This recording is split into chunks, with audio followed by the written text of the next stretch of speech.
ఈ కృపలోనికి ప్రవేశించినటువంటి నీవు కృపయందు నిలిచి ఉండాలి.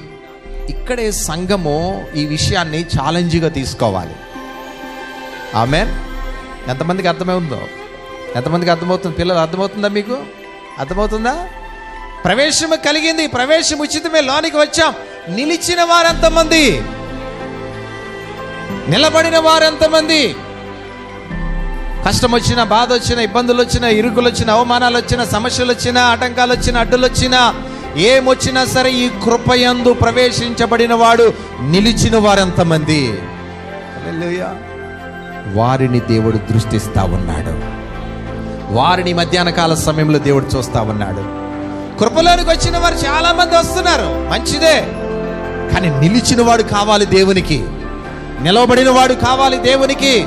నిలిచిండి తన కొరకు పరుగులు పెట్టేవాడు కావాలి దేవునికి.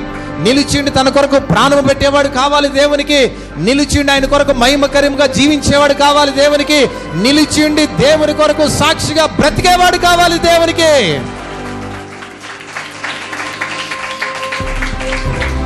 ఈ రోజున ఈ మాట నీ జీవితంలో గొప్ప ఉజ్జీవాన్ని తీసుకురావాలి, గొప్ప రోషాన్ని తీసుకురావాలి, గొప్ప పౌరుషాన్ని తీసుకురావాలి.